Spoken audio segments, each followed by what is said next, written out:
Welcome to the London Luminaries, 14 historic properties working together collaboratively to share our collective history. My name is Rachel Morrison and I'm the host for this evening. So I get the very great honour to welcome you, but also to welcome our chair for this evening. She's a broadcaster, a literary critic and an absolute superstar. She is Professor Judith Hawley. Thank you, Rachel. I swear that the introduction gets bigger and grander each time. And welcome to our live audience and to those of you who might be watching us later on YouTube.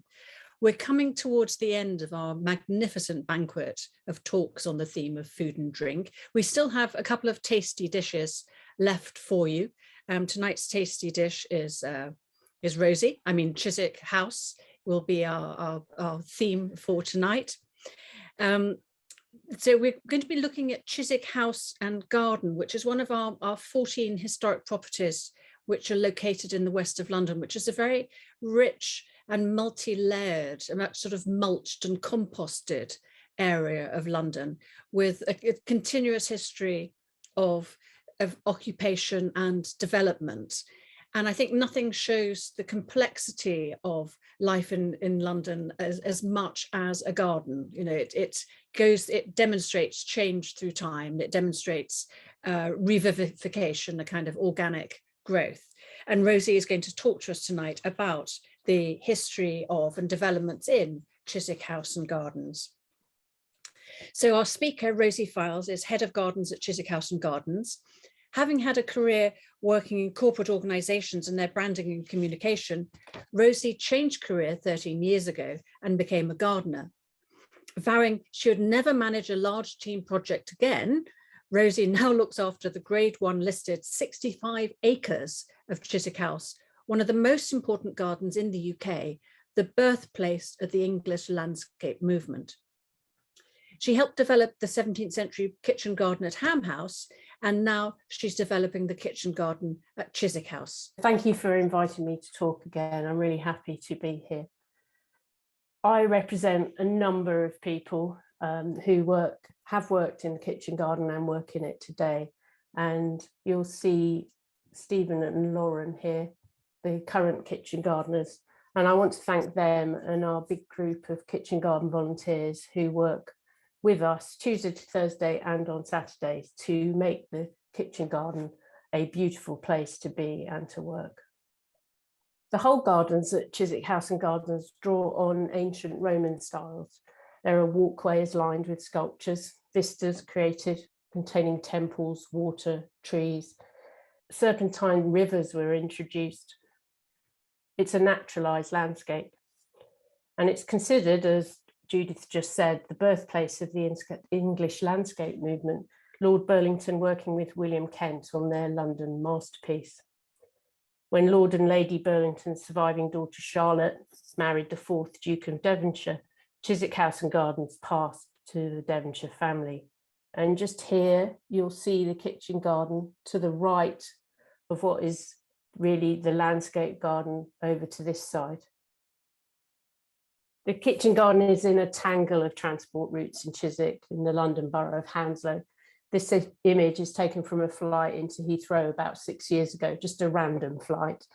And you'll notice, the eagle-eyed among you, that the house isn't included. And that's fitting in some ways because it was only in about 1814 that the land that we now have as our kitchen garden became part of the actual Chiswick House landscape. Chiswick House and Gardens and the kitchen garden in particular have a complex history of ownership, changes of use, interventions in the design and in the structure of the gardens. And it's this history we aim to make accessible, tangible today. And here I've tried to show the sort of key moments that we've been looking at. In the 17th and 18th centuries, we begin with Sir Stephen Fox, the former Paymaster General, who developed the sequence of productive walled gardens attached to his house, Morton Hall. Then in the 19th century, the 6th Duke of Devonshire, whose intervention incorporated the walled productive gardens into the Chiswick estate, And he did this effectively by demolishing Moreton Hall. Then came a period of public ownership. And I'll come back to these moments this evening as they are the cornerstones or signifiers of how we develop the garden today. So Moreton Hall, Sir Stephen Fox's house, was built in the 1680s, and it was designed and planted in the spirit of recommendations by the architect Hugh May and diarist John Evelyn. Parts of these gardens, including the angles up here, have survived virtually unaltered and are the oldest part of the Chiswick estate. Fox's gardens consisted of a number of walled compartments, a layout similar to other Thameside gardens, one of which I'm quite familiar with at Ham House. The gardens at Moreton Hall were noted for their fine horticulture and admired by William III. This shows the gardens of Moreton Hall and those spaces that are in productive use today. The 4 gardens on the east, as I mentioned before, are known as the angles, and I'll talk about these more later. The top one here is still in the Chiswick House and Gardens Trust ownership and management. And I'm grateful to the local historian Sally Jeffrey for sharing her insight into how these spaces were used, particularly in the 17th century. Her work has been vital as we plan for the next era of the garden, the next 100 years. So Moreton Hall down here, the first garden and terrace were very formal, clipped evergreens, and the view from the house, the main house, was actually terminated at the entrance to the kitchen garden as we know it today. What's described here as the Grove, Walk and Wilderness are today's kitchen garden. It was a semi-formal garden, a wilderness of trees. And in the late 17th century, when walks were laid out in gardens for people, it was one of their main functions in a garden was to give people a place to retreat from the household into contemplation or private conversation. And on the right here, those eagle-eyed among you will have noticed that a northern walled garden was added, and papers suggest that this was added between sort of 1716 and 1743 to enlarge the sort of suite of productive walled gardens right through. Here we see really what happened after the Duke of Devonshire's purchase of Moreton Hall and subsequent demolition of it. A bit easier to kind of understand in today's modern context. It shows Samuel Ware's plan, which included the conservatory, the original conservatory in the same position today, and the Italian garden, the formal planting in front of it. Then the OS map some 50 years later really indicates what we operate today. Conservatory, the walk right through and then into the kitchen garden as we welcome visitors. Focusing just on the kitchen garden, this outline shows the basic structure of today. The entrance here flanked by those gates. And during the big garden restoration project in 2010 at Chiswick, I'm told it was the landscapers with their machinery rather than the extensive archaeology undertaken that confirmed the path layout true to the 17th century. So again, this central axis path. There's some other things that are historically true today too. This words from a gardener keeping a diary at Chiswick before he went to work at Chatsworth. And you'll notice that it's 3 days of wheeling dung, which he describes as very heavy work. I'm just like Stephen or Lauren might describe, I think, their 3 days concurrently at the moment, if they had time to write a diary. We are no dig in the kitchen garden, and this means we use a lot of compost, well-rotted horse manure, and we rely on barrows. Over almost 50 years, we have visitor verbatims from the 19th century, and they confirm the core historic characteristics that visitors picked up on during that period. And in essence, we're aiming for this today and in the future. These are sort of authentic, relatable threads that we want to pick up on today. So the walled kitchen garden, gardens, healthy fruit trees, a vista view, a long grass path, some showy flowers, and then a central conservatory, a broad grass walk bordered by flowers and tall hollyhocks. And this leads a straight line to the small gate.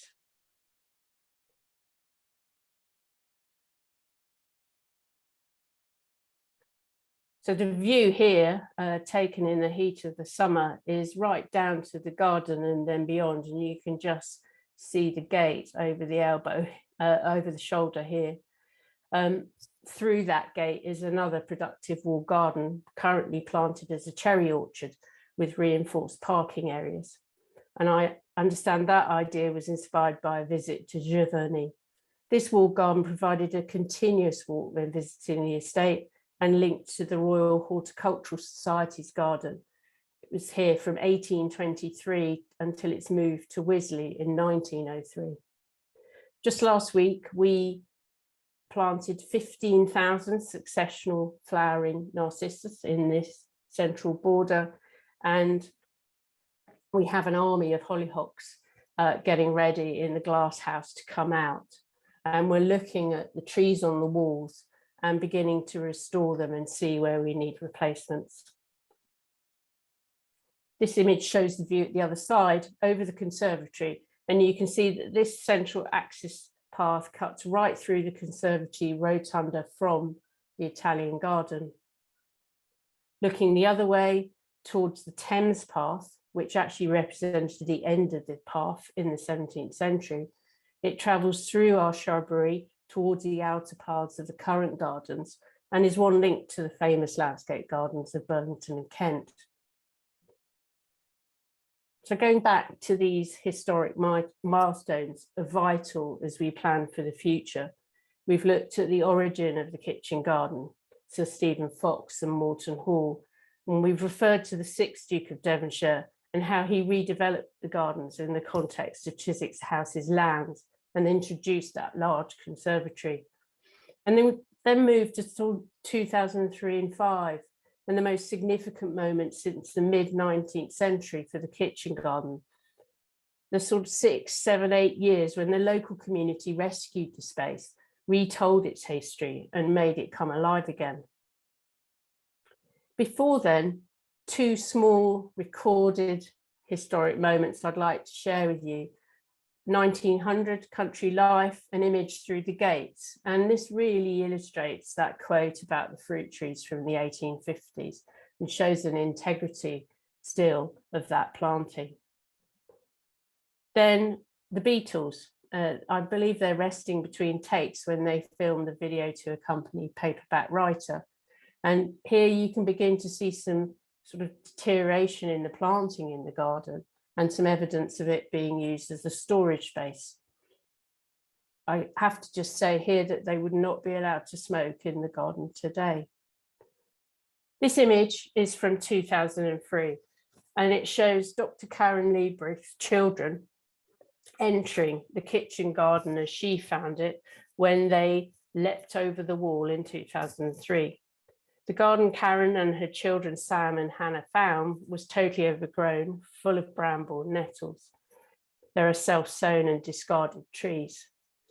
I wanted to thank Karen for her help with this talk, the photo she's allowed me to use here, and her for her contribution, which we benefit from still every day in the kitchen garden. The group began with child labour, as Karen describes it, to make the garden productive again. No machinery was brought in. The team worked with local people, volunteers, school groups, and using the Duke of Edinburgh Award scheme to cultivate the garden spaces. They eventually formed the Kitchen Garden Association in 2005. The images speak for themselves in terms of beautiful planting, biodiversity, and sensitivity to the history and stories of the space. What they don't tell is the way this volunteer group worked to ensure the kitchen garden's survival. survival as a productive garden space. They sat in on consultations before the large restoration of the gardens took place. They spoke to the social history of the place and ensured that the successful Heritage Lottery Fund bid took in the restoration of these historic kitchen garden walls. There was the reinstallation of the historic paths I talked about before, and the preparation, the wires effectively, for the trained fruit. It was Karen's team that ordered and planted the fruit we are restoring and pruning today. The pictures do show the community activity and ownership of the gardens during this time. I love lunch in the garden. Children were encouraged to try the produce prepared in simple ways. They were not forced to like it, I'm told. When the Chiswick House and Gardens Trust took over the running of the kitchen garden, the commitment to community involvement continued. It has changed and developed over the years.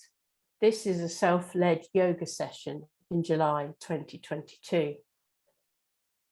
It is our commitment now and to the future to be directed by the 17th and 18th centuries and inspired by them, but also to be directed and inspired by the work undertaken from 2003 to 9. Here, a colleague of ours from Cultivate London is planting seeds surrounded by historic varieties of trained apples and pears just last summer. In the last 6 months, we have welcomed 1,053 individuals to the kitchen garden, all members of local community groups. Our Chiswick House garden volunteers have given almost 1,800 hours to this space. We have grown and sold £6,000 worth of produce, beautifully presented here. And we have grown and sold over £4,000 worth of cut flowers. Our cart has been running 3 times a week, selling this produce, led by our super volunteer here, Sammy. Working like this is how we will continue to look at the next stage of rescuing our walled gardens. This is an image you might remember of the Angles, the walled garden next to today's kitchen garden. The top angle we know to have been the pear angle. It's in our care, but it was excluded from the large garden restoration project in 2010. Today, we can open a gate. We don't need to jump over a wall, and we can see its current state: brambles, nettles, invasive plants, and discarded trees and self-sown trees. We've undertaken an ecological survey. We're doing an extended badger survey, and we're looking at how we might undertake a project to restore this walled garden and gain the appropriate funding to do so. We've begun consultation with local groups to understand what best serve their needs, how we can restore this part of the gardens in partnership with them, making it beautiful, useful, welcoming and full of nature. In considering the next 100 years, it's this authentic, history-rich space beyond the gate that might best illustrate how we will approach all the productive spaces in our care. The next 100 years will inevitably be about climate and biodiversity. The pear angle has southwest and northeast growing walls. Our planting will explore the predicted climate changes. In the 17th century, pears grew on southwest facing walls to ripen them. It's likely we will use the northeast facing wall for pears, including the historic varieties grown here when John Evelyn and Samuel Pepys had time to write diaries. We have fruit tree catalogues from 1721 and 1728 that list named varieties and show 40 trees in this pear angle in this one section alone. On the southwest walls, we'll be looking to the communities of Hounslow to share what they would like to grow. We are hoping some might be examples of fruit grown in warmer climates, representing new opportunities for us to ripen fruit on these even warmer walls. We will likely be prioritising the walls that provide shelter from weather extremes, looking at shade and shelter in summer, perhaps even more than in winter. We'll be looking not just to grow food, but to eat food. Our intention is to have simple, light touch cooking spaces so that the link between the growing and eating of food is within one visit. And we mustn't underestimate the ecological biodiverse value of kitchen gardens. Recent studies have shown them to provide a better support to wildlife than a rich biodiverse wildflower meadow.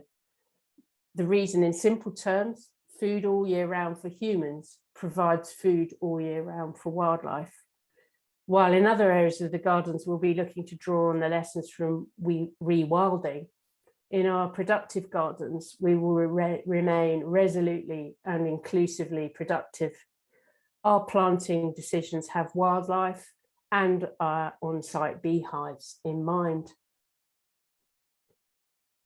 The next 100 years, gardens are for people, and we are custodians now for the future groups that will look after these spaces.